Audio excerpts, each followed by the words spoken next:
پشاور سے پوچھتے ہیں کہ کیا سود پر قرض لینے والا امامت کر سکتا ہے؟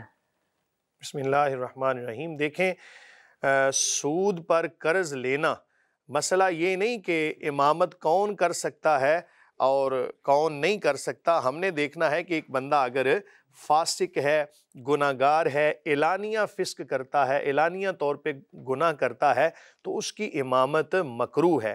اگر کسی بندے نے ایسا کوئی معاملہ کیا تھا اور اس کا گناہ چھپا ہوا تھا، یا سابقہ زندگی میں ایسا کوئی معاملہ ہو چکا، تو اس پر توبہ و تائب کرے، اپنے گناہ کو ظاہر نہ کرے اور اللہ کی بارگاہ میں رجوع کرے۔ اگر تائب ہو جاتا ہے تو اس کی امامت جائز ہوگی، لیکن اگر اس نے اس گناہ پر مصر رہا، توبہ بھی نہیں کی اور پھر اس کا گناہ بالکل واضح ہو گیا، تو ایسی صورت میں ایسے امام کو معزول کر دیا جائے۔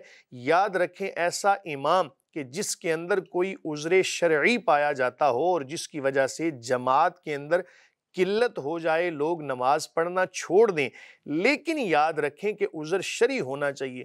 یہ نہیں کہ امام صاحب ہمیں سلام نہیں کرتے تو ہم ان کے پیچھے نماز نہیں پڑھتے، امام صاحب جناب فلاں کام کرتے ہیں، کوئی اپنا دینی معاملہ، کوئی اپنا دنیاوی معاملہ ایسا ہے کہ جس کی بنا پر ہم امام صاحب کے اوپر ایسے الزام لگانا شروع کر دیں، تو ایسی صورت میں ان کو معزول نہ کیا جائے۔ لیکن اگر واقعی کوئی عذر شرعی ہو تو اس کی بنا پر ان کو امامت سے معزول کرنا جائز ہے، لیکن توبہ اگر کر لیتے ہیں تو پھر ان کی پیچھے نماز پڑھنے میں کوئی شرعی قباحت نہیں ہے۔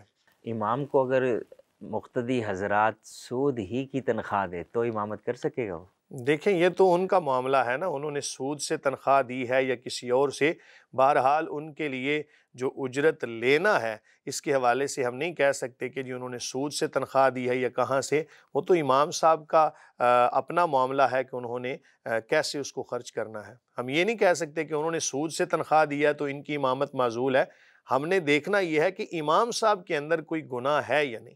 اگر ان کے اندر کوئی عذر شرعی پایا جاتا ہے تو امامت نہیں کر سکتے، عذر شرعی نہیں ہے امام کو پتہ بھی ہو کہ تنخواہ سود کی ہے، تو کمپنی بہرحال ان کو سمجھائیں۔ دیکھیں، ایسا تو نہیں کہ سمجھانے سے کسی بندے کو کوئی تعلیم نہیں ملتی، ان کو سمجھائیں اچھے طریقے سے، قرآن و سنت کے حوالے سے ان کو تعلیمات دیں، امید کرتے ہیں کہ وہ باز آ جائیں گے اس سے۔